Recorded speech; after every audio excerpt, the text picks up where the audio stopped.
certified. My body aches to be satisfied. My weakness comes and goes. My weakness comes and goes.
survive.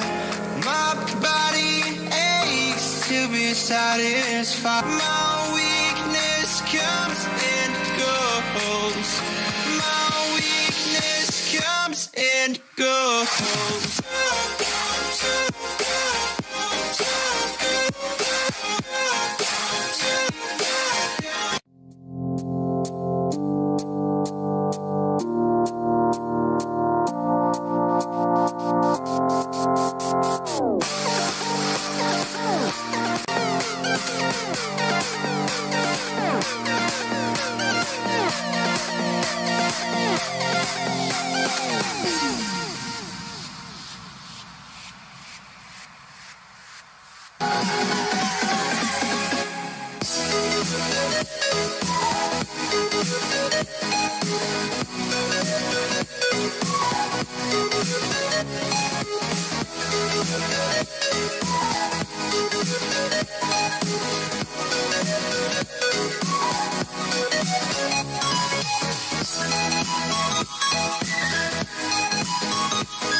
Mas acho que vai ser um bate-papo bem bom.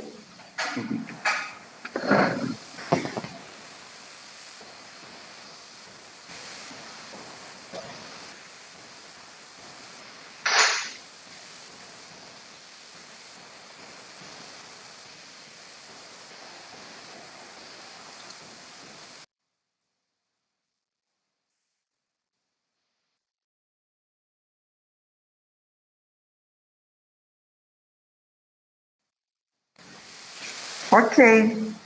Então, boa noite a todos. Estamos hoje aqui, a Faculdade Senai, com nossos convidados, a Marília, né, Cardoso e Alexandre Pierro, né, da Palas, para a gente conversar e fazer um bate-papo sobre gestão da inovação, né, conhecer um pouco mais sobre a ISO 56002, tão falada, tão comentada nesses últimos tempos. A faculdade convidou, então, a Marília e o Alexandre, que são especialistas, né, sobre o assunto, para contribuir, para contar aí um pouquinho para todo mundo sobre esse universo da inovação. Então, a Marília, vou falar um pouquinho aí, Marília, do teu currículo, para o pessoal conhecer. A Marília é jornalista, né, formada aí pela Universidade de São Paulo. Ela iniciou a carreira, né, como repórter mesmo, né, no rádio e televisão. Passou aí por várias agências de comunicação e aí fez, né, sua especialização aí em MBA em marketing na Fundação Getúlio Vargas. Tá? É escritora de um livro, né? Você sabe lidar com seu dinheiro, né? Show, né? Também, né, fundou a Informa Mídia Comunicação. É facilitadora da metodologia Design Thinking e é também professora e consultora, né, de inovação aí em empresas e universidades. E é formada no MBA em inovação. O Alexandre é engenheiro mecânico, né, bacharel em física nuclear pela USP, também aí tem especializações em inovação, né, e na quarta revolução industrial, e também envolvido, né, em áreas de projeto e gestão. Também certificado, né, aí com Six Sigma, Black Belt, PMBOK e Scrum Master, é isso? Especialista, então, né, em auditor líder no sistema de gestão da norma ISO. Também o Alexandre é membro, né, então, de estudos da ABNT e contribui aí, né, com todo a sua expertise, incluindo risco, qualidade ambiental, né, compliance, saúde ocupacional e inovação. Então, sejam bem-vindos, né, Marília e Alexandre, ao nosso bate-papo hoje à noite aqui, falando aí sobre esse tema, então, que envolve todo mundo, que instiga todo mundo, e todo mundo quer saber, né, como inovar, como implantar inovação dentro dos processos. E eu começo, né, então, com uma provocação. Né, por que a inovação se tornou tão imprescindível? Mas deixo a palavra para vocês, desejando boa noite a todos. E começa, primeiras damas. Bom, vamos lá, né? Bom, boa noite, muito obrigada, Elisa, pelo convite. É uma honra compartilhar conhecimentos aqui com vocês. De fato, essa é uma provocação mesmo que as pessoas têm se feito cada vez mais, né? Por que a inovação, parece que do dia para a noite ela virou, né, a bola da vez? Na verdade, né, o Alexandre e eu, a gente sempre defende que a inovação ela existe desde que o mundo é mundo. E a gente precisa tomar cuidado e diferenciar o que é inovação do que é tecnologia, né? Tecnologia é um meio, é uma ferramenta, é algo que possibilita a inovação. Mas a inovação o homem faz desde que o mundo é mundo. Né? A partir do momento que ele criou ali um arco e flecha para poder caçar de uma forma melhor, que ele criou uma rede para pescar de forma mais estratégica, ele já estava inovando. O que acontece de mais especial nesse momento e que inovação ganha uma proporção ainda maior é o fato de que pela primeira vez na história da humanidade a gente tem máquinas desenvolvendo máquinas. Então antes o homem desenvolvia lá o arco e flecha e era aquilo, ponto, para sempre será um arco e flecha. Desenvolveu uma televisão, um micro-ondas, mesma coisa, cada produto vai atendendo ali a sua necessidade específica. A partir do momento que a gente entra aí na saga da inteligência artificial, a gente começa a ver máquinas criando máquinas. Então a gente começa uma jornada onde nem mesmo a gente sabe onde é que ela vai dar. Então é por isso, né, nesse advento aí de tecnologias exponenciais, que a inovação ganha uma proporção ainda maior. E somado a tudo isso, existe o fato de uma mudança de século, né, que parece que a gente não está querendo mudar, né? Porque nós já estamos aí há 2 décadas no século XXI e a gente ainda insiste em ter comportamentos, valores, crenças do século XXI.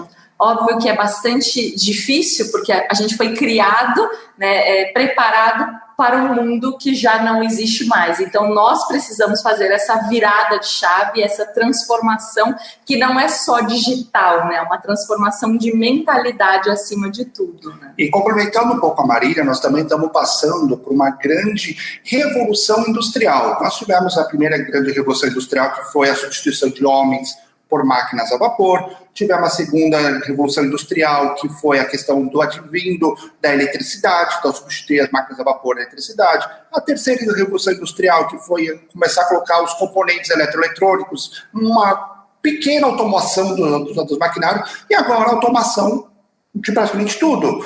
Você tem fábricas, por exemplo, automotivas, como, por exemplo, da Tesla, que fica no Vale do Silício, lá em São Francisco, na região do Palo Alto, que tem 4, 5 funcionários e faz mais de 1.000 automóveis por dia.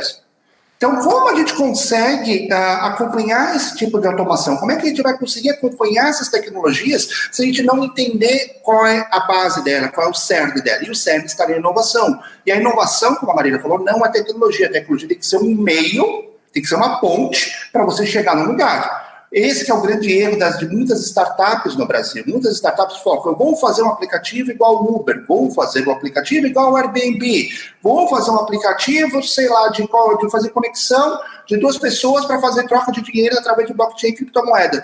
Isso em si não é inovação. A inovação foi sim a mudança do mercado, a mudança, não foi a plataforma, mas foi a forma de fazer negócios de uma forma diferente. Essa é a inovação do Uber, essa é a inovação do Airbnb. Então, quando mais rápido nós entendemos que a gestão mudou, a gestão agora é focada, pautada em inovação, em coisas novas, pautada em criatividade, e nisso você traz muitas questões das relações humanas para dentro do negócio, que até então, até a terceira revolução industrial, quando você fala de indústria, você pensa muito nas exatas, no engenheiro, no técnico, no físico, no químico, aquele cara que vai fazer as equações malucas, eu posso falar coisa um pouquinho delas, e vai resolver os problemas. Só que a gente deixou sempre lá o ser humano de lado. E com a inovação, a gente começou a entender que a gente estava criando robôs de segunda e veio criar humanos de primeira. E a inovação traz justamente o humano para o centro do palco, onde o humano é o mais importante, não a máquina, não a tecnologia.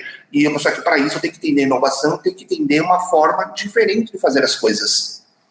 Até a própria palavra inovação, né, se a gente for olhar para a questão semântica, a gente tem um prefixo in, né, que vem de dentro, o interno, nova ação. Então, é uma nova ação, uma nova atitude que vem de dentro. Então, inovação nada mais é do que de pessoas, para pessoas, sobre pessoas. Então, todo esse contexto aí de mentalidade, de comportamento, ele se sobressai, né, nesse contexto aí de grandes e profundas transformações que a gente tem visto. E só para finalizar esse gancho da Marília, é aí que está o grande problema da inovação. E eu posso citar muitos problemas do Brasil. Vem top-down, o diretor fala, inovem. Só que a pessoa não sabe o que é inovação, não entende que a inovação não é tecnologia, começa comprando um monte de robozinho, um monte de software, começa a comprar um monte de coisa. Inovação não é isso. Inovação é você trazer o ser humano para dentro e você entender que o ser humano vai fazer coisas diferentes. Só que isso acontece se você mudar a cultura. Se você não mudar a cultura, não adianta você ser Scrum Master, ser PMBOK, ser Six Sigma, ter as melhores certificações do mundo. Se você não trouxer as pessoas para dentro, a inovação não vai acontecer. E a gente vai dar sempre aqueles voos de galinha. Faz uma coisinha, cai, faz uma coisinha, cai. E, infelizmente, as empresas não têm mais os recursos que tinham na década de 80 e 90, onde podiam errar bastante. Agora as empresas têm pouquíssima chance de erro. Então, quanto mais for assertivo o novo projeto, o novo produto, o novo serviço, mais chance tem do mercado vingar e, com isso, ter uma sustentabilidade maior, uma realização de valor para a empresa, né? Vocês falando ali, eu fiquei justamente pensando nisso, né? Como muitas pessoas acabam sendo entusiastas, né? E gostam do tema e né, acabam buscando muito leitura e envolvimento, mas é algo também de falhas de interpretação. Então, muitas pessoas acabam achando, não, para minha empresa, né, não adianta, né? Eu sou uma pequena empresa, eu não tenho que me envolver com esse tipo porque eu não tenho chance, né? O que vocês diriam, assim, para esse tipo de pensamento, né? Algumas pessoas, sim, são resistentes, né, em pensar que inovação não é só para as grandes empresas, né? Muito pelo contrário, né? Como vocês colocaram, eu tenho que colocar o ser humano como protagonista, né? Ele que tem que se envolver. Então, eu queria entender um pouquinho como vocês trabalham esse tipo de situação para mudar, né, a forma de pensar das pessoas. Eu acho que antes de entrar nesse ponto, eu queria voltar um pouquinho atrás e falar em questão que você falou, citou literaturas que as pessoas leem e querem implementar. Um dos grandes problemas que nós temos em termos de gestão de inovação é que, infelizmente, nós queremos copiar o que é feito lá fora. Nós queremos copiar o que é feito em Palo Alto, nós queremos copiar o que é feito em Israel, queremos copiar aquilo que é feito na China. Mas a China é para os chineses, Israel é para os judeus, é para os israelitas. Estados Unidos é para os americanos. O brasileiro tem que entender que para gerar inovação e trazer o ser humano para dentro, tem que olhar para dentro da nossa cultura. De repente, aquilo que é feito no Vale do Silício não vai ser bom para nós, porque a cultura deles é diferente. Mesma coisa vale para outro hub do Israel. Então esse talvez seja um grande problema que as pessoas têm hoje para inovar. Elas começam muito copiando o que está lá fora e esquecem de entender a nossa cultura. A nossa cultura é única. Nós temos pontos positivos e pontos a ser melhorados. Só que você tem que trazer a cultura para dentro para poder estimular essa inovação. Tem uma questão interessante também quando você coloca essa questão, né, de que algumas pessoas são super entusiastas, quando você fala em inovação o olho já brilha, e tem aquelas que já são um pouco mais resistentes, né? Tem uma teoria que diz que tudo aquilo que já existia quando eu nasci, eu não percebo como inovação. Então, outro dia, uma criança virou para a mãe e perguntou: mãe, o que foi inventado primeiro, o vaso sanitário ou o tablet? Para ela era uma pergunta super pertinente, porque quando ela nasceu, as duas coisas já estavam aí. Então, ela não percebe nada daquilo como uma inovação. Agora, aquilo que surge até os nossos 35 anos, que nos pega ali, em especial na fase da adolescência, né, o início da juventude até os 35 anos, a gente percebe como inovador, cool. Então, a gente tende a querer adotar até por uma questão de cluster, né? A gente quer fazer parte da turma, a gente quer mostrar que é descolado. Então, a gente tende a ser um pouco mais entusiasta da inovação. Agora, aquilo que surge depois dos 35, a gente já começa a ficar um pouco mais cabreiro, já começa a soltar coisas do tipo: já vivi bastante, já vi que isso não é bem assim. A minha mãe vive falando que isso aí é fogo de palha, né? Isso aí não vai dar certo. O fogo de palha é aquela coisa que explode rápido, né, e de repente some. Então, a questão das gerações, elas também impactam muito na maneira como as pessoas veem a inovação. E obviamente, a gente não pode ser leviano de achar que idade é uma questão de RG, né? Idade é uma questão de comportamento, de estado mental, né? Então, eu acho muito rico quando a gente tem empresas com diversas gerações trabalhando juntas. Então, você tem ali um jovem de 18 anos, uma geração Z, junto com um senhor de 70, né, que é uma geração tradicionalista. São pessoas que viveram contextos ali históricos, sociais, culturais extremamente diferentes, e a gente precisa começar a somar em vez de subtrair. Em vez de achar que, não, esse aqui que é bom porque é jovem, a nossa cultura, né, o brasileiro, ele tende, o latino de uma forma geral, ele tende a sobrevalorizar muito o jovem, né? Então aquilo que é jovem que tem mais valor, né? E na verdade tudo tem o seu valor, guardadas as devidas proporções. E quanto mais ingredientes a gente tiver nessa mistura, melhor vai ser essa receita. Então, a diversidade é algo que faz muita diferença para as empresas que querem buscar a inovação, e normalmente quando a gente fala em diversidade, as pessoas também pensam em gênero, classe social, raça, né, cor da pele. E, na verdade, a diversidade ela vai muito além de tudo isso, né? A gente fala de diversidade de formação, de estilo de vida, né? Aqui mesmo, na Palas, nós somos aqui uma diversidade enorme, porque nós falamos que nós somos literalmente os opostos que se atraem, porque a gente é completamente diferente, né? Então eu sou totalmente humanas, né? Meu negócio são as letras, são as pessoas, e o Alexandre, o negócio dele são números, são processos, né? Então, tem muito atrito, obviamente. Ou seja, eu escolhi bem. Eu escolhi bem a formação. Ele está certo, né? Eu deixo ele acreditar. Não, eu não estou certo. Eu só às vezes me equivoco. Só isso. O médico falou para não contrariar, então tá tudo certo. Então, assim, essa riqueza dessa diversidade, ela é muito importante. Então, nós dois vemos o mesmo problema, a mesma situação por prismas completamente diferentes, né? E aí, obviamente, a gente vai enriquecendo, vai ampliando o nosso próprio repertório, a nossa forma de enxergar as coisas, a partir do momento que a gente se predispõe, obviamente, a exercer a empatia, a se colocar no lugar do outro, a entender por que ele pensa dessa forma, por que eu penso de uma forma diferente, e para que aí sim a gente consiga gerar resultados mais ricos, né? Eu digo sempre que assim, a Amazônia só é a riqueza que é por causa da sua diversidade. Se tivesse ali uma única espécie de plantas, ela não seria, né, a floresta amazônica que o mundo tanto deseja. Então, dentro das empresas, a gente também precisa ter essa grande diversidade, porque é na diversidade que mora a riqueza. Então, é começar a olhar muito mais para a solução do que para o problema, né? E indo um pouco lá para a questão técnica, que é onde eu me sinto mais confortável, a década de 80 e a década de 90, principalmente na indústria, foram pautadas para aqueles processos de automotivos, aqueles processos repetitivos, e em nenhum momento olharam para o ser humano. O ser humano podia ser amarelo, vermelho, roxo, azul, amarelo, colorido, branco e preto, qual for seja a cor, ele ia fazer algo que estava pré-determinado no procedimento. Com o advento da inovação e com o entendimento que o mundo está globalizado, porque inovação nada mais é do que uma consequência da globalização e dos países estando cada vez mais perto um do outro. Antigamente eu competia com o meu vizinho, no máximo com o estado que está do meu lado. Agora eu vou competir com o pessoal da China, com o pessoal da União Europeia, com o pessoal do Canadá. As empresas mudaram totalmente a forma do jogo das empresas. Então, com isso, elas entenderam também que não adianta só ter uma pessoa que vai repetir que não Charlie Chaplin fazendo filme, fazendo o mesmo parafuso, a mesma coisa, e ele nunca entendia que o produto que no final dele estava fazendo no carro.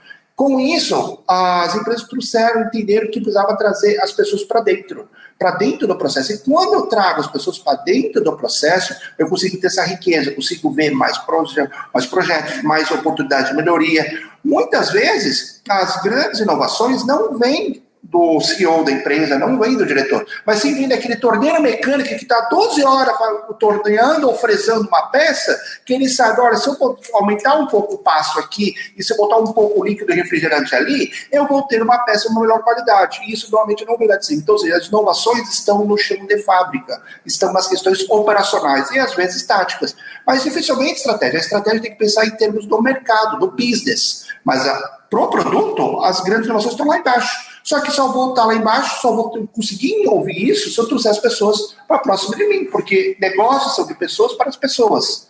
Não independente se você é a marca A, marca B, marca C, eu vou comprar o produto da Elisa, vou comprar o produto da Marília, vou comprar o produto do Alexandre, eu não vou comprar o produto da empresa que a Elisa trabalha, eu vou comprar o produto da empresa que a Marília trabalha. Então, os negócios são de pessoas para as pessoas também, né?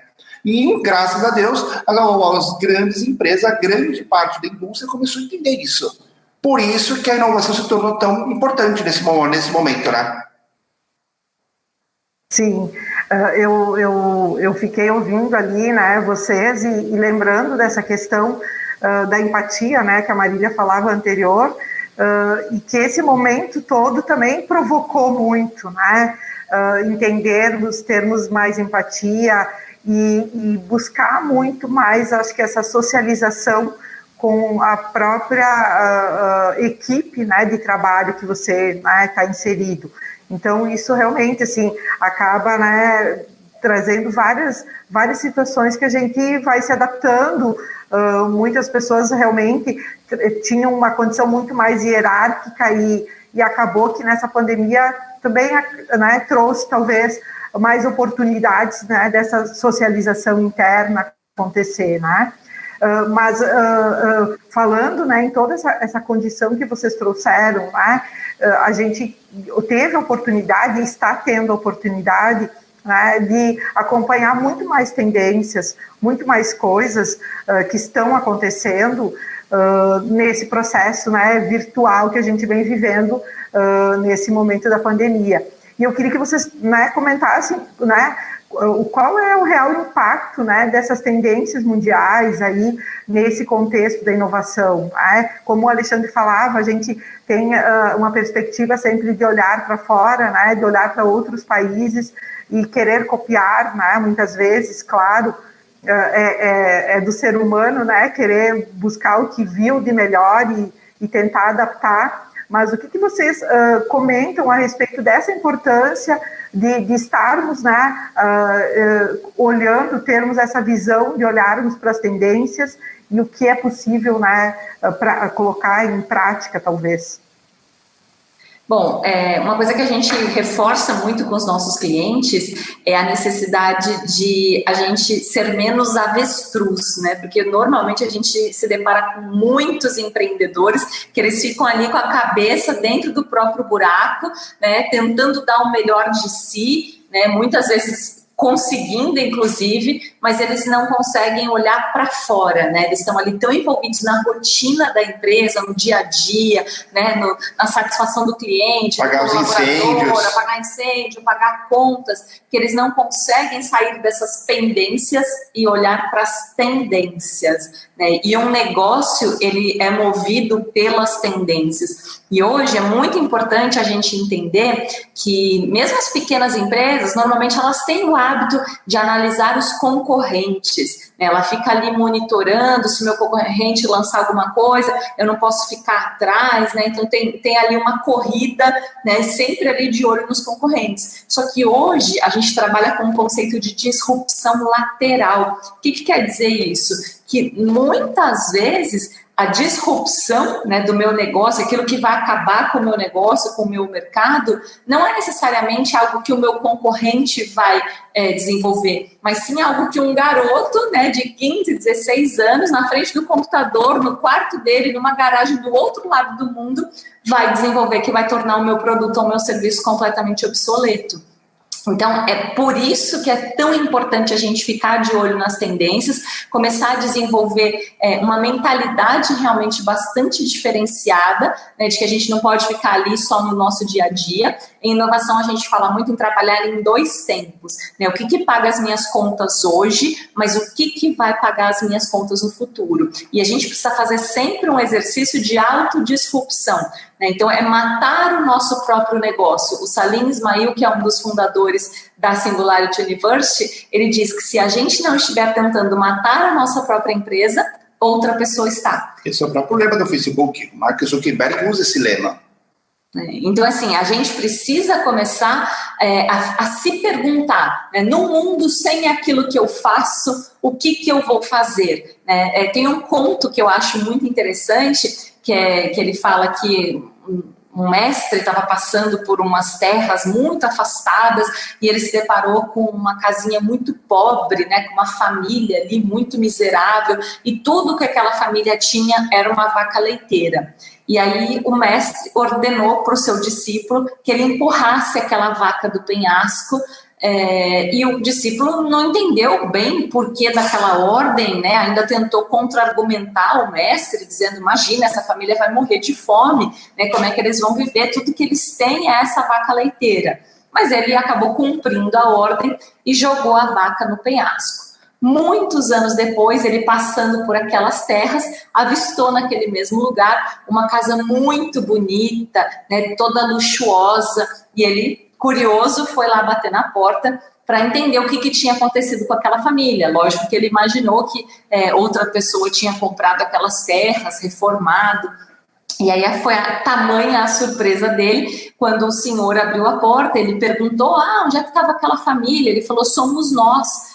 Mas como assim são vocês? O que aconteceu? E aí ele contou, uma noite, num trágico acidente, a nossa vaca leiteira, que era a única coisa que a gente tinha, ela acidentalmente caiu, né, no penhasco, e então a partir daquele momento nós fomos obrigados a buscar outras alternativas, né? E a pandemia, na verdade, o que ela está fazendo é exatamente isso, ela está jogando muitas vacas no penhasco, né? Então ela está fazendo com que a gente se mexa, mudar dói, né? Então, às vezes eu sempre tomo esse cuidado, né? Porque quando a gente fala de inovação parece que é tudo tão lindo, que é tudo tão fácil, né? Não é, de fato, é muito dolorido, tanto é que é inovador, né? Então existe uma dor muito grande para fazer o negócio acontecer. Então é um processo de uma larva, né, que vai se transformando ali numa borboleta, existe uma metamorfose, né? Mudar dói muito, né? A gente,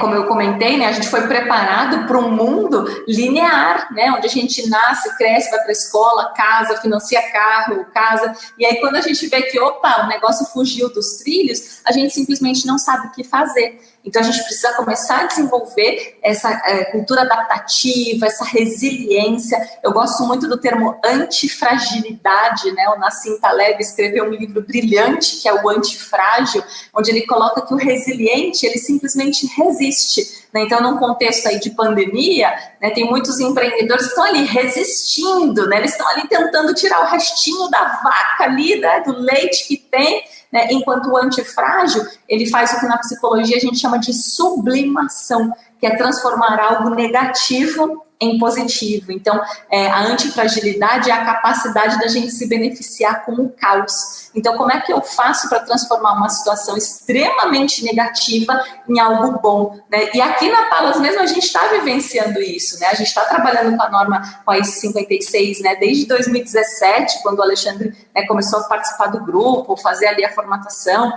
Em 2018 a gente conseguiu a primeira empresa que aceitou fazer o processo de implementação ainda na versão draft, foi a nossa cobaia, né? Somos eternamente agradecidos ali pelo voto de confiança que eles nos deram. A norma foi publicada em julho de 2019, e aí nós entramos em 2020, né, com a faca e o queijo na mão, aquela expectativa enorme. Nossa, agora nós vamos arrasar, porque a gente, né, preparou o solo, lançou as sementes, fizemos a nossa lição de casa, temos um case para mostrar, agora é botar esse negócio para rodar e fazer crescer. Né? E, inclusive, a nossa própria certificação, né, que nós também somos certificados na ISO 56002, saiu uma semana antes da pandemia, né? Saiu ali na primeira semana de março, então estava ali KPIs, indicadores, meta, tudo lindo. A gente só esqueceu de colocar a pandemia no planejamento, porque afinal de contas eu não conheço ninguém que fez isso, né? Teve ali a proeza, né? Nem a China fez isso. Exatamente. Como é que a gente vai lidar com essa situação? Então, obviamente, sofrer é importante, faz parte do processo, mas a gente precisa rapidamente tomar outras medidas, né? E a consequência é, o nosso faturamento esse ano vai ser muito maior do que o do ano passado. Mas, em contrapartida, quando a gente olha para o nosso processo de inovação, quando a gente fala de gestão nada mais é do que processo, é uma forma de você fazer algo. Quando você olha para, quando a gente olhou para dentro e falou, nós estamos com esse problema, pandemia, mudou tudo, o mundo não é mais o mesmo, em coisa de uma semana, tudo que você entendia de dinâmica de empresas foi alterado. Quando a gente olhou e falou assim, vamos olhar para o nosso processo, muitas das respostas que a gente precisava estavam dentro do nosso processo de inovação. Tanto que muitos produtos saíram desse processo, que foi um produto, olha, não foi um produto que a gente fez trabalhar extremamente rico, que ficou a consultoria mais rica do mundo, não é isso. Mas foi produtos que foram suficientemente bons para garantir que a gente chegasse em 2021 com uma saúde financeira razoavelmente bem. Então, quando você olha para dentro desse processo de inovação, muitos dos nossos problemas, como eu falo agora, não muitos dos problemas da Palas, muitos dos problemas das empresas, podem ser resolvidos e estão lá dentro. E aonde quem tem essas respostas, além do processo, é as pessoas. Quando você traz as pessoas para dentro, você mapeia todo esse processo, mapeia indicadores, mapeia os objetivos e comunica isso para as pessoas elas vão dar ideias, vão dar insights. Aí você usa uma série de metodologias, uma série de ferramentas de inovação e de lá você consegue extrair o que pode ser bom para a sua empresa. E pode ser que saiam produtos extremamente disruptivos, como talvez o futuro do Airbnb, o futuro da Uber. Mas pode sair produtos que não sejam tão disruptivos, mas que garantam a sobrevivência da empresa. E a empresa, como qualquer uma, ela tem boleto para pagar, ela tem as contas para pagar. E ela precisa sobreviver. Só ela sobreviver e o meu emprego vai sobreviver. Então, quanto melhor for a saúde financeira da empresa, melhor é para todo mundo que faz parte dela, né? Ok. Quando a gente pensa em ISO, né, Alexandre, eu trabalhei, né, com uma norma certificada, num processo muito técnico, e, claro, eu tenho uma visão, né, de norma ISO e dos requisitos, do atendimento, e quando a gente pensa em inovação, né, e essa ISO 56002, queria que vocês contassem para a gente né, como que ela surgiu e como ela pode ajudar, né, os processos de várias empresas e também se uma empresa já tem uma norma implantada, 9.000, né, 14.000, enfim, alguma outra norma implantada, se ela ajuda ou se não interfere. Antes de entrar nesse detalhe, eu vou falar um pouquinho da história da ISO, porque de repente quem está na live ou quem está ouvindo no YouTube talvez não saiba a ISO. A ISO foi uma organização que nasceu no pós-guerra. Vamos lembrar do pós-guerra, 1945. Europa não tinha mais indústria. Alemanha devastada, Inglaterra devastada, França devastada, Itália devastada, Espanha mais ou menos devastada, porque a Espanha até que não teve tantos problemas como esses de outros demais países, mas em suma a Europa não tinha mais indústria. Do outro lado do Pacífico, você tinha duas bombas nucleares, em Nagasaki e Hiroshima. E por que foi Nagasaki e Hiroshima, não Tóquio? Nagasaki e Hiroshima eram as duas plantas fabris, uma militar e a outra naval do Império japonês. E Tóquio era apenas, digamos assim, o local onde ficava o imperador, mas não tinha uma questão de indústria em Tóquio na época. Então, quando você pensa nesse consenso todo, a indústria estava muito mal no mundo. Não tem indústria, não tinha emprego. Não tem emprego, as pessoas não têm dinheiro. Não tendo dinheiro, elas passam fome, e o que acontece? Outra guerra. Por conta disso, quando em 47 teve o julgamento de Nuremberg, começou em 46 e terminou em 47, no julgamento de Nuremberg entenderam que tinha que fazer duas coisinhas para não ter a Terceira Guerra Mundial. Uma é criar um fórum diplomático para os países poderem discutir, em termos diplomáticos, questões que poderiam evitar guerras. Por exemplo, se a França tem um problema com a Inglaterra, em vez de um guerrear com o outro, vamos discutir nesse fórum. Esse fórum todo mundo conhece como ONU. Porém, também nasceu um outro fórum que fica no mesmo bairro da ONU, também em Genebra, na Suíça, que é chamado ISO. Esse fórum nasceu com o intuito de revitalizar as empresas, pegando as melhores práticas de todos os países para conseguir revitalizar as empresas e, com isso, conseguir criar novos empregos e as empresas ficarem robustas. Não é à toa que o Japão conseguiu se recuperar tão rápido pós-Segunda Guerra Mundial. No final da década de 50, ela já era uma das maiores potências. E era um país que estava totalmente devastado. Por quê? A ISO ajudou muito, através de DEME, através de outros grandes pensadores de qualidade, foram lá e estruturaram a indústria. E a indústria é o que gera praticamente o PIB do país e que gera a riqueza. Então, esse é o contexto da ISO. Então, a ISO nasce com o DNA de realização de valor, de estruturação das empresas, estruturação das indústrias. Só que até a década de 50, começo da década de 50 até a década de 80, a ISO preocupava muito. Vou fazer uma norma para melhorar o setup de máquina. Vou fazer uma norma para melhorar a tecelagem da empresa. Vou fazer uma norma de sinalização. Só que não se preocupava com o negócio como um todo. Então, ela pensava muito em questões normativas operacionais. O que teve no começo da década de 80? Uma coisa chamada globalização. Eu comecei a competir, o Brasil começou a competir com a França, começou a competir com a China, com os Estados Unidos, com a Índia. Então, nisso, todas as empresas tinham que começar a falar uma língua universal industrial. E qual é o nome dessa língua universal industrial? É a ISO. E foi a partir da década de 80 que começou a sair os grandes modelos de sistema de gestão, que no entendimento do Alexandre foi traduzido errado para o português. Para mim, o termo correto seria sistemas de negócios. Negócios pautados em qualidade, negócios pautados em meio ambiente, negócios pautados em inovação. Não gestão da inovação, porque, na verdade, no fundo, eu quero reestruturar os negócios da minha empresa.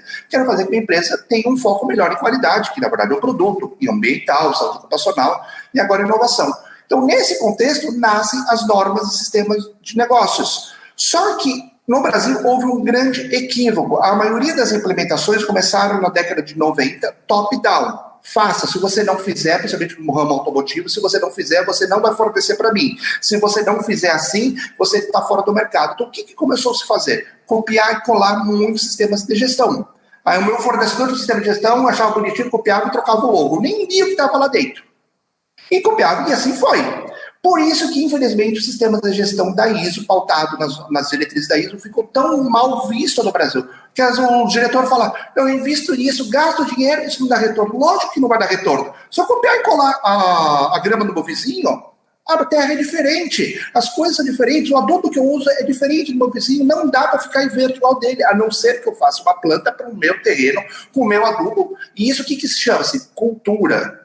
Não adianta eu copiar algo de uma cultura que é diferente da minha, então eu tenho que fazer uma coisa específica para a minha cultura.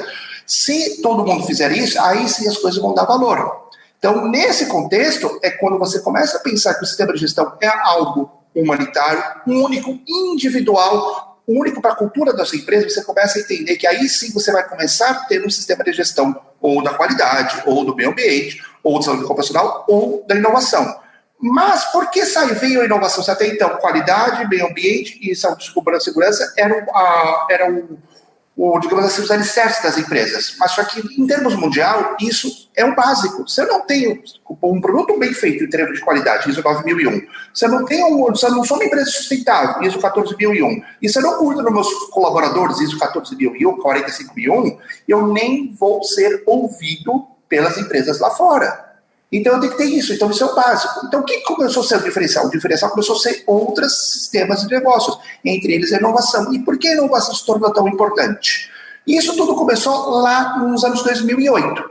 A ISO, para quem não sabe, tem mais de 300 grupos de estudos. Eu participo de alguns deles, por exemplo, vocês têm que ter uma ideia, tem até grupo de biotecnologia, tem grupo de estudo de indústria 5.0, não a 4.0, a 5.0, que é quando vai ter fusão do homem-máquina, tem grupo de estudo de nanotecnologia, então tem um monte de grupo de estudo, mas nem sempre eles vão fazer normas técnicas. As normas técnicas vão vir de uma tendência de mercado. E só que em 2008 apareceu essa tendência no mercado. Apareceu um aparelhinho, não sei se vocês conhecem, um aparelhinho assim, ó, esse aparelho vocês conhecem? Ele nasceu, o primeiro aparelhinho que é chamado smartphone, apareceu em novembro de 2007. E a ISO olhou, o grupo de estudo de inovação olhou para esse aparelho e falou, poxa, que aparelhinho legal, mas só que ele não é só um aparelho telefônico. Ele também manda SMS, só que também acessa a internet. Só que ele não é um e-mail, ele não é um provedor de e-mail, ele também não é um telefone celular, ele também não é SMS. Só que tem uma coisa diferente de tudo que apareceu até agora, dos antigos Blackberries, para quem é um pouquinho mais antigo que nem eu lembra. Ele tem uma coisa chamada aplicativo, app. Com esse app, eu mudo a forma de comunicar com o meu cliente, eu mudo a forma de fazer negócios, eu mudo a forma de se comunicar com o meu ecossistema. Então isso muda a regra do jogo. Se muda a regra do jogo, muda a forma de eu interagir no sistema de negócios. Então, opa, peraí, primeiro ponto amarelo apareceu. Pode ser, tem uma coisa aí que vai mudar com os negócios da empresa. Tudo bem. Só que em 2008 aconteceu outra coisa. Apareceu uma aplicação chamada blockchain, que hoje nós conhecemos, a maior aplicação de blockchain, nós conhecemos como criptomoeda. Qual a vantagem da criptomoeda? Eu quero pagar a Elisa. Como é que eu pago hoje? Olha, Alexandre, você está me devendo R$10. Eu vou lá no banco, dou os R$10 para o banco, os R$10 fico preso 2, 3 dias no banco e chega na mão da Elisa R$8. Onde esses R$2 ficaram? Com o intermediário. Com a criptomoeda não tem mais isso, eu pago isso para você automaticamente.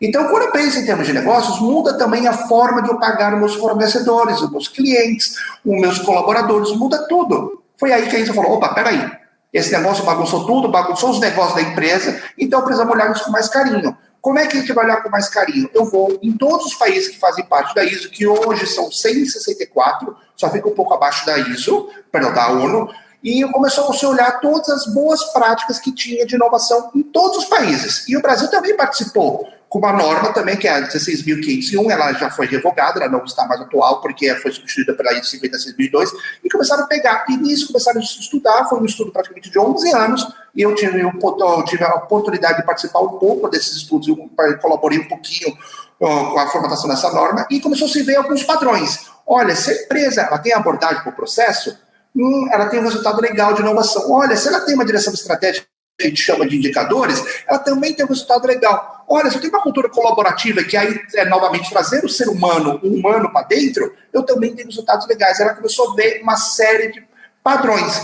E esses padrões foram consolidados numa coisa que nós chamamos normas, mas nada mais é do que o manual de boas práticas. Se substituir o nome norma por manual de boas práticas, no fundo é a mesma coisa. E esse manual de boas práticas, chamado INSE 56.002, é uma série de manuais de boas práticas, e a INSE 56.002, ele ancora tudo isso, ele linka tudo isso. Então eu tenho normas de gestão de conhecimento, de propriedade intelectual, de metodologias e ferramentas para inovação, de indicadores de inovação, porque quem é da indústria vai concordar comigo que fazer indicador para a indústria é simples. Produto conforme versus produto não conforme. Reclamação de clientes versus satisfação de cliente. Horas trabalhadas versus horas inoperantes. Inovação já não é tão simples assim. Então, existe uma métrica, um manual de boas práticas de quais indicadores eu posso usar. E hoje, só nós da Pala trabalhamos com mais de 60. Para você ver que tem muito indicador legal que pode trazer resultado para a tua empresa. Então, tentei falar de uma maneira bem resumida, mas não foi tão resumida assim. É nesse contexto que nasce a norma 56.002, que é um manual de boas práticas, pautado com o DNA de ajudar as empresas a se reestruturar e reestruturar o seu negócio, sempre com a palavrinha business por trás da empresa, com foco em inovação. E o que a inovação pode trazer em termos de transformação digital e indústria 4.0? Porque também não adianta eu ir lá, por exemplo, no BNDES. Olha, BNDES, me dá 5 milhões de reais e você vai comprar um monte de robô. Será que é isso que a empresa precisa? Será que eu não posso substituir isso por outras tecnologias da indústria 4.0? E quem vai ajudar a tomar essas decisões? É a gestão da inovação, porque na gestão que eu vou olhar o que vai fazer, o que vai ser certo, o que vai ser coerente, o que não vai ser coerente com os objetivos estratégicos do meu negócio. Eu acho que eu falei bastante. Você quer completar alguma coisa, né, Maria? Não, nesse assunto eu não me meto. Não, mas eu já vou fazer uma provocação aí para a Marília, não é? É fantástico, né, ouvir você trazer tudo isso, porque, como eu disse, eu acho que muita gente tem conceitos até errados, né, e pensam de forma diferente, que muitas vezes, né, que expectativa tem, né? Então, é trazer também um pouquinho para contribuir com a expectativa das pessoas, né, esses conceitos que tu está trazendo. Mas eu queria provocar a Marília, porque eu sei que a inovação está muito ligada à criatividade, né? E aí eu queria te perguntar, Marília, assim, ó, como você trabalharia, ou como você já vem trabalhando, né, essa questão de instigar, porque muita gente diz assim, não, eu não sou criativo. Então vem muito assim, tem coisas muito culturais, tem coisas que às vezes as pessoas né, não têm essa percepção do que é ser criativo, de como instigar a criatividade, né, da mudança, né, do mindset, da mudança. Então eu acho que né, toda essa, inclusive, né, o design thinking, né, que você trabalha, traz, né, eu sei que eu não sei se posso dizer que é uma ferramenta, mas que traz muito exercício para que as pessoas possam se perceber, né, nesse universo e ser cada vez mais envolvida, né, com a inovação, mas buscando, né, a criatividade aí. Bom, vou contar como é que eu me despertei aí para esse universo, né, da inovação, da criatividade. Como você comentou lá no início, eu sou formada em jornalismo e eu empreendi muito cedo. Então, eu já saí da faculdade e já abri a minha própria agência. E isso foi em 2007. Nos 7 primeiros anos foi tudo ali correndo muito bem. Quando foi em 2014, eu comecei a sentir muitas transformações no mercado. Quando você vê grandes grupos de comunicação encerrando títulos, entrando em recuperação judicial, né, aquela transformação digital batendo na porta, aquilo me deu uma certa preocupação e eu falei, opa, tem alguma coisa acontecendo. Aquilo que eu fazia já não é mais como era antigamente. Então, eu contratei uma consultoria para me ajudar a entender esse contexto aí de transformação e eu me fiz a pergunta mágica, né? No mundo em que não tem mais o que eu faço, o que eu vou fazer? E aí essa consultoria, ela me descortinou aí para esse universo da inovação, eles apresentaram o Design Thinking para a gente, e aquilo fez muito sentido para mim, porque o Design Thinking nada mais é do que questionar as questões, né? E como jornalista, eu aprendi que jornalista bom é jornalista burro, porque ele não acha que sabe, ele pergunta, né? Porque eu acho que o grande problema das pessoas é quando a gente começa a achar que tudo é óbvio, né? Não existe nada óbvio, né? Porque o que é óbvio é aquilo que está para fora, é a ponta do iceberg, digamos assim. E o Design Thinking, a proposta que ele faz é para que a gente mergulhe, para que a gente coloque a cabeça na água e olhe o que está por baixo.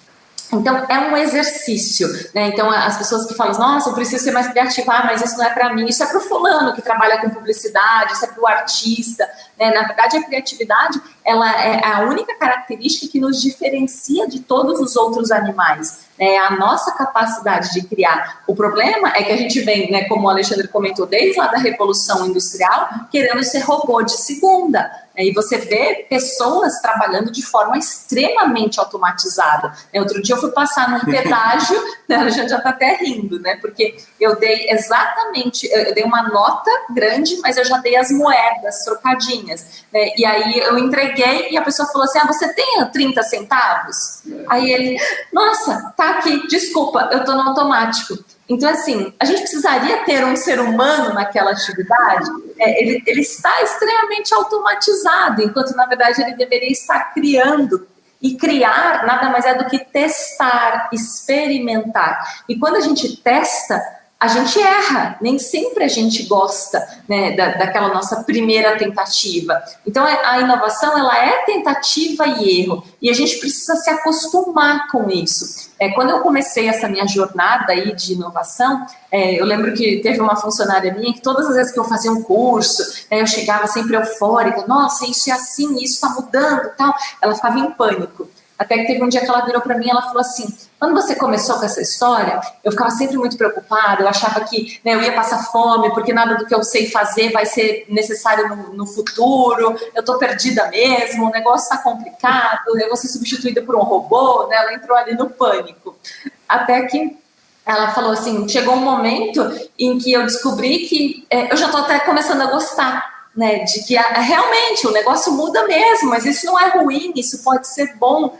Então, é um exercício, é um só por hoje, né? Uma filosofia de Alcoólicos Anônimos, então, assim, só por hoje eu vou fazer diferente. É muito importante a gente lembrar que o cérebro é plástico, né? Então, até muito pouco tempo atrás, até a década de 70, a ciência achava que o cérebro morria exatamente da mesma forma que ele nascia, né? E hoje já está comprovado que é um músculo. Então, quanto mais exercício eu faço, maior é a minha capacidade, né, de conexão das sinapses, né, como são chamadas. Então a gente precisa começar a desenvolver, estimular o nosso cérebro, fazer coisas diferentes, aprender coisas novas. Alexandre e eu, agora a gente está fazendo aula de dança, né, sofrendo pra caramba, fala que é para ir para a direita, nós vamos para a esquerda, mas a gente está testando, a gente está ousando ali, né, usando outras áreas do cérebro. Então aprender um instrumento musical, uma língua, mas eu não preciso de outra língua, no mínimo você está espantando o Alzheimer. Então, isso já é de grande valia. Então, a gente precisa começar a entender que a criatividade, ela faz parte do nosso órgão mais complexo, que é o cérebro. Então, a gente precisa colocar esse músculo, porque assim como todos os outros, se a gente não exercitar, ele fica flácido. E aí, é um campo aberto para doenças mesmo, para a gente, né, começar ali um processo de envelhecimento acelerado. Então, é preciso criar todos os dias. E a criatividade, aproveitando a Marília, nada mais é do que conexões. Quanto mais experiências eu tiver, quanto mais coisas diferentes eu fizer, maior vai ser minhas conexões, maior vai ser meu repertório. Quanto maior o meu repertório, maior a chance de eu conseguir criar algo, né, diferente e algo único. Mas aí eu vou trazer um pouquinho para o meu lado. Não adianta ser a pessoa mais criativa do mundo, ter as melhores ideias do mundo, colocar os post-its mais coloridos e mais iluminados na parede, se eu não tiver processo para tirar eles. Aí que é a importância, e o casamento é tão importante quando a gente fala de gestão de inovação. Não adianta eu ser só inovadora, tem que ter a gestão, tem que ter um processo para garantir que aquelas boas ideias não se percam e aquelas ideias que têm um potencial maior de mercado, novamente pensando no lado do business, eu potencialize elas.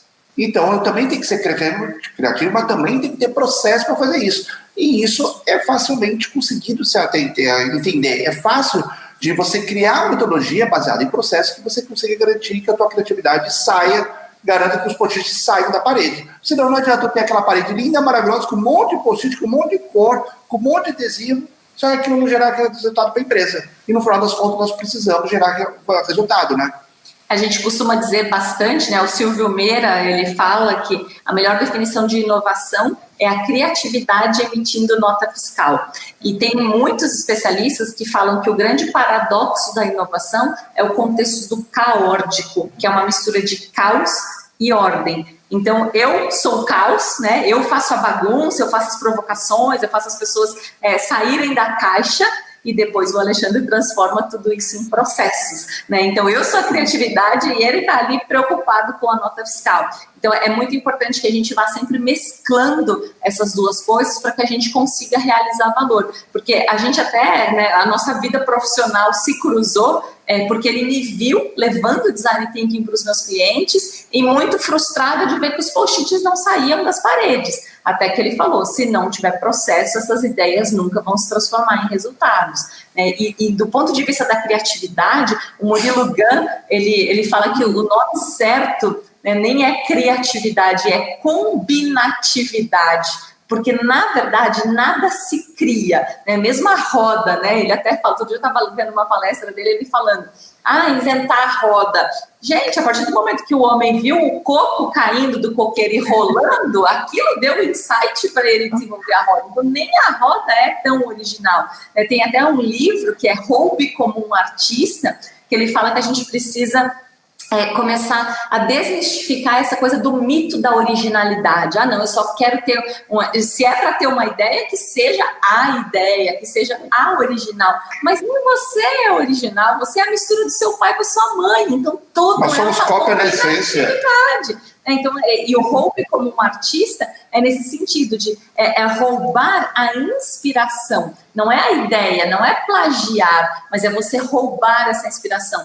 E aí, repertório é fundamental. Como o Alexandre comentou, um dos processos da criatividade, porque existe processo também para você se tornar mais criativo, não é aquela coisa de que assim, nossa, hoje eu vou ser mais criativo. Não é momento eureka, eu vou ficar lá olhando na banheira e de repente, eureka, para eu descobrir como é que funcionam as coisas. Não é milagre, não tem algum. Exatamente. A gente primeiro precisa entender o problema, mergulhar, até porque a gente só cria se a gente tem um problema, né? Porque ninguém está lá com a vida maravilhosa. Por isso que falam que a criatividade é a mãe a necessidade é a mãe da criatividade, né? Então é por isso que a gente tem, né? Assim, eu acho fantástico, por exemplo, a pessoa que descobriu que Bombril era bom ali para antena, né? Que o negócio não funcionava. Imagina quantas coisas ele testou antes do Bombril. Então até chegar, tanto é que outro dia eu vi um meme que eu achei super engraçado, que agora Bombril não tem mais 1001 utilidades, só tem 1000, porque ninguém mais tem antena. Eu então, vi outra, ele ganhou outra.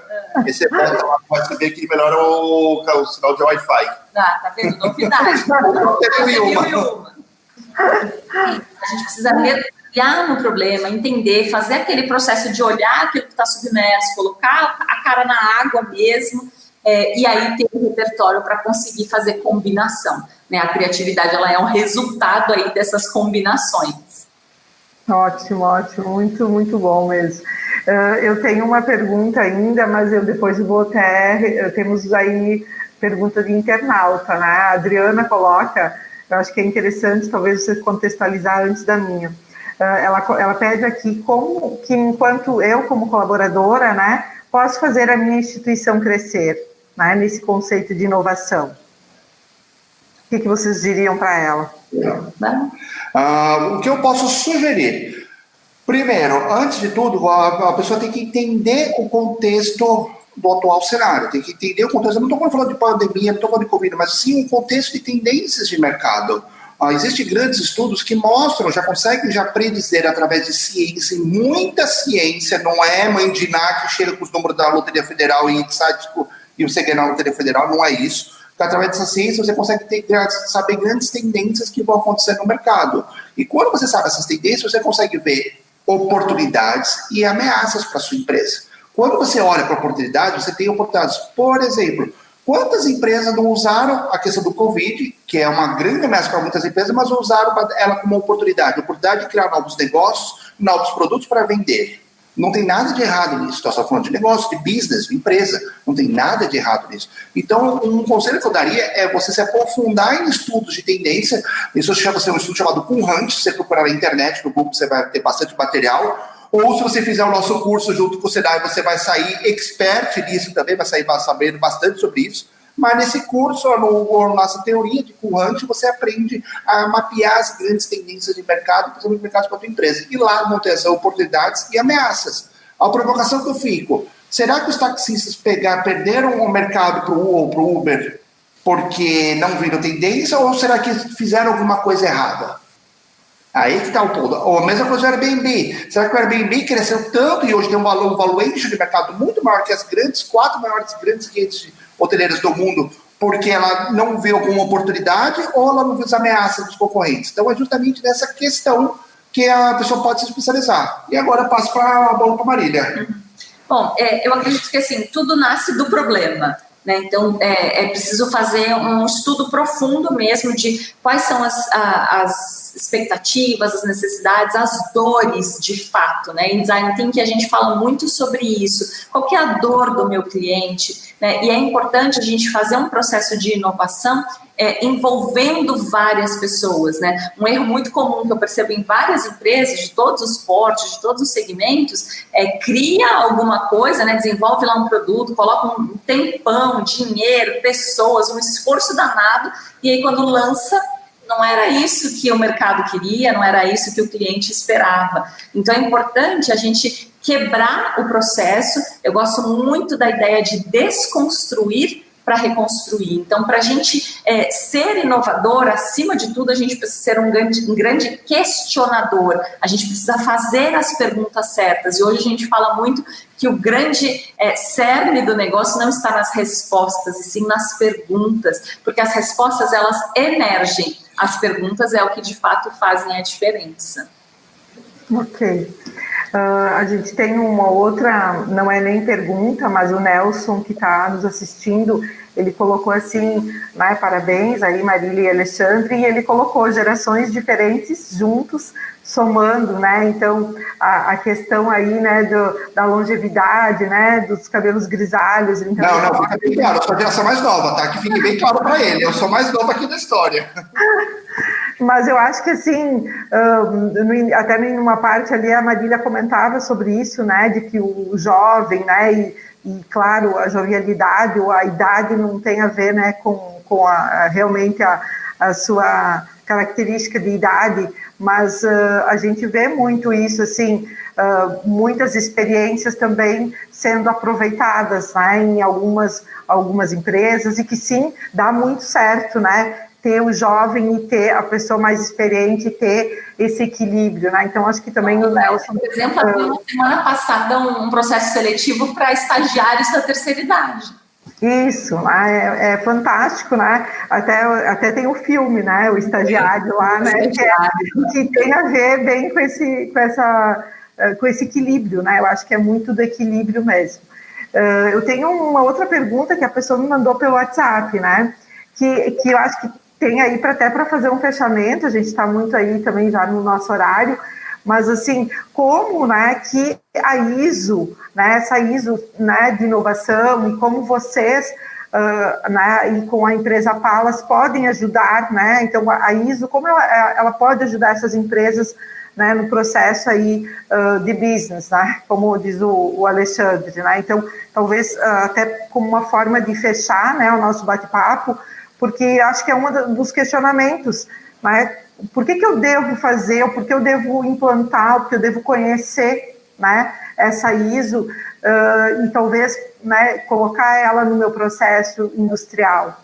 O que vocês... A grande vantagem de ter uma norma com um manual de boas práticas como esse, da 56.2, da 56.2, é justamente garantir que toda a criatividade, toda a gestão de conhecimento da sua empresa se revertam em nota fiscal. Que a Marília falou, eu posso ter pessoas com maior criatividade, ter números papéis, números post-it da parede, mas se isso não virar produto, não virar serviço, não virar melhoria de processo dentro da minha empresa, isso não se reverte em otimização de recursos, não se reverte em nota fiscal. Então, a grande vantagem por trás disso é melhorar a saúde financeira da empresa, criando através de novos produtos, processos e novos serviços. E outro ponto também muito interessante dessa norma é que quando a gente fala de sistema de negócio, sistemas de gestão, por exemplo, da qualidade, o pessoal da estratégico define alguma coisa, cascateia para o tático e o operacional obedece. Ou seja, o famoso apertador de parafuso. Vai lá e faz, não sabe nem por que está fazendo. E isso acontece muito. Nessa norma já é diferente. Ela tem alguns requisitos que você é obrigado a criar canais de comunicação em todos os níveis estratégicos da empresa. Então, aquele cara que está na operação, no chão de fábrica, na fresa, que sabe qual é o melhor fluido refrigerador, que sabe qual é a melhor rotação da máquina, sabe o que a máquina pode fazer, o que não pode fazer, ele vai ser ouvido igualmente como diretor da empresa. Porque a inovação e a criatividade podem vir de qualquer uma dessas camadas. Não é porque eu estudei em Harvard, depois eu estudei na faculdade A, na faculdade B, que eu vou ser mais ou menos criativo que a pessoa que não teve as mesmas oportunidades de vida minha. De repente, pelo fato de eu ter tido muito mais dificuldade na vida, talvez eu tenha muito mais conexões, que vão gerar mais criatividade, que possivelmente vão gerar mais produtos. Então a norma ela tem esses dois viés, pelo menos eu vejo que são os dois grandes ganhos que a empresa pode ter é justamente isso. Isso, uma é processualizar a tua criatividade, a tua gestão de conhecimento para garantir que ela gere nota fiscal, e outra, garantir que todo conhecimento dentro dessa empresa possa ser ouvido e ser revertido em nota fiscal através de novos produtos, serviços ou processos. Eu costumo dizer que a implementação de um sistema de gestão da inovação, ele é como a criação de uma máquina. Então, é uma máquina extremamente personalizada, até o fato da norma ser de diretrizes e não de requisitos dá até um pouco mais de liberdade nesse sentido, porque não é uma caixinha que a gente tem que ir lá e chegar e fazer com que aquela norma se adeque à empresa e não o contrário. Então, eu tenho um mantra que é: as normas, elas são para obediência dos tolos e orientação dos sábios. Então, a gente precisa saber por que a gente está fazendo aquilo. Não é simplesmente manda quem pode, obedece quem tem juízo. Senão começa o copy-cole e a gente já viu lá atrás que não dá certo, né? Então, assim, a gente precisa entender de fato, tanto é que assim, nós já implementamos em 4 empresas, o sistema de gestão da inovação da ISO 56002. Nenhum foi nem ao menos parecido um com o outro, porque a gente estava falando de empresas de estruturas diferentes, de segmentos, de porte, de cultura, de estratégia, de valores. Então não dá para achar que a norma vai ser um checklist, que a gente vai chegar lá e vai dizer tem, não tem, conforme, não conforme, está aprovado, não está aprovado. Então, inovação é algo muito mais profundo, mais complexo, e que a gente precisa entender de fato o que funciona. E aí o papel da consultoria, ele funciona muito como uma oficina. Então, a gente tem aqui uma série de ferramentas, uma série de metodologias. Dependendo da necessidade, da estratégia, da estrutura da empresa, a gente vai escolher as ferramentas certas. E aí, obviamente, vai testar, porque às vezes a gente acha que é uma, mas quando coloca para rodar, não funciona. Então, a gente vai lá e troca. Então, é um processo de eterna experimentação. Eu gosto muito de dizer que, assim, eu não erro nunca. Ou eu acerto, ou eu aprendo, E inovação é isso. A gente vai o tempo inteiro aprendendo, crescendo, e muitas vezes se deparando com o chamado fenômeno da serendipidade, que é quando eu buscava uma coisa, mas o acaso me trouxe outra e eu consigo tirar proveito disso, E o processo de inovação ajuda justamente isso. Eu vou errar, mas eu não posso errar a mesma coisa ad eterno. Eu tenho que errar coisas diferentes. Então, o processo de inovação ajuda você, errou uma vez, você vai saber o que você tem que melhorar, qual foi o que deu certo, o que não deu certo. Para a próxima vez que você errar algo diferente. E assim sucessivamente, até você ter uma maturidade muito grande dentro da sua inovação. No Vale do Silício, eles falam fail fast, learn faster. Então, erre rápido para você aprender mais rápido ainda. Ótimo. Nossa, fantástico, fantástico. Eu acho que elogios, e acho que a gente está no nosso horário. Eu não sei se vocês querem comentar alguma coisa. Eu acredito muito, que a gente possa aprender, e com vocês um monte aí. Nós temos, a faculdade está oferecendo esse curso junto aí com o Alexandre e a Marília. Então, todos estão convidados aí a fazer essa imersão de 4 noites com a gente, 9, 10, 11 e 12 de novembro, tá?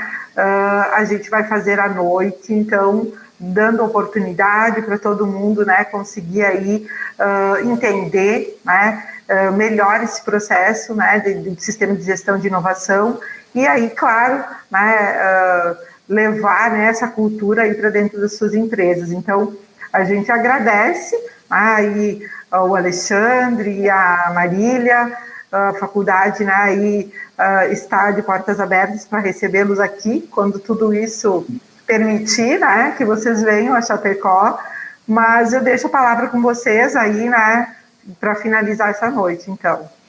E eu vou terminar com uma provocação. Depois eu vou passar a palavra para a Marília. Minha provocação é muito simples, tem muito a ver com a indústria. A década de 80 e 90 foi pautado pela gestão do produto, a gestão da qualidade. Nós perdemos.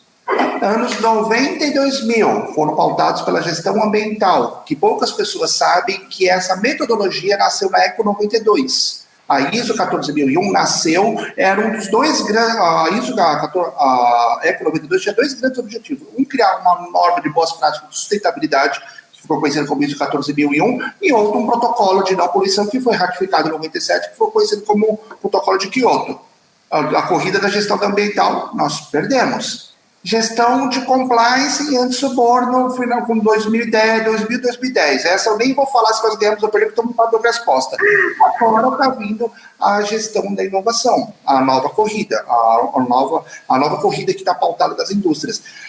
A questão é, será que nós vamos perder de novo? Será que nós vamos ficar para trás de novo? Lógico, não dá para competir com China, não dá para competir com os Estados Unidos, com a União Europeia. Mas hoje, quando você pega dados do Banco Mundial, nós estamos, em termos de inovação, nós estamos atrás do Uruguai, um país menor que o estado de São Paulo. Estamos atrás da Itália, atrás de Portugal. Portugal tem menos pessoas que a cidade de São Paulo. Atrás do Chile. Será que nós vamos ficar atrás dessa corrida também? Ou vamos fazer algo para competir de igual para igual? Lógico, nós não podemos competir com a China, com a União Europeia, mas podemos chegar em terceiro, quarto, quinto lugar nessa corrida. Não precisamos chegar em 70º lugar, como hoje estamos atualmente pelo relatório, pelo reporte dos anos 2020 do Banco Mundial. Essa é a provocação que fica. E isso depende da gente, não depende de ninguém além de nós. Nós somos donos da nossa carreira, nós somos donos do nosso conhecimento. E só nós podemos ir atrás dele e poder mudar esse jogo. Isso depende apenas de nós. Bom, eu vou finalizar então, já que o Alexandre foi para o lado da filosofia, né? Quero fechar então com uma frase do Peter Drucker, né, que ele diz que a melhor forma de prever o futuro é criá-lo, né, e o futuro se constrói hoje. Então eu desejo que todo mundo crie o seu próprio futuro, que comece hoje. A gente tem aqui como propósito na Palas preparar as empresas para o futuro. A gente não faz a menor ideia do que vai ser o futuro, mas quando ele chegar, a gente vai estar preparado. Então é essa cultura de adaptação, de resiliência, de antifragilidade, é isso que a gente leva para os nossos clientes, é isso que a gente vivencia todos os dias, porque ninguém é capaz de prever o que vai acontecer, mas todo mundo é capaz de transformar amargos limões em belíssimas caipirinhas, e é isso que a gente se predispõe a fazer todos os dias. Queria também fazer um convite, né, para que vocês nos sigam lá nas redes sociais. A gente está ali bastante ativa, em especial no LinkedIn, então tem as nossas pessoais, tem as redes da Palas. Toda semana a gente traz lá uma curiosidade de inovação, uma dica de livro, né? A gente tem uma preocupação muito grande de fomentar o ecossistema de inovação com o compartilhamento de conteúdos de qualidade, porque quanto mais a gente ensina, mais a gente aprende, né? Isso mesmo, nossa, fantástico. Então, a faculdade agradece, né, e chegou mais elogios, é muito bom, parabéns, excelentes contribuições. Então, eu acho que foi sim, né, aí uma pitada, né, do que a gente pode esperar de vocês, né, dessa dupla dinâmica aí, para os dias 9, 10, 11 e 12, então, de novembro, à noite, com a Faculdade Senai. Então, vamos fazer essa imersão, né? Acreditamos aí nessa nova, né, mudança aí, então, de todos, e que as indústrias, né, também possam se fortalecer cada vez mais, né? Obrigada, então, Alexandre, gratidão, Marília, tá? E a gente conversa novamente em outra oportunidade. Com certeza, muito obrigado, viu? Até mais. Obrigada, pessoal.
My body aches to be satisfied. My weakness comes and goes.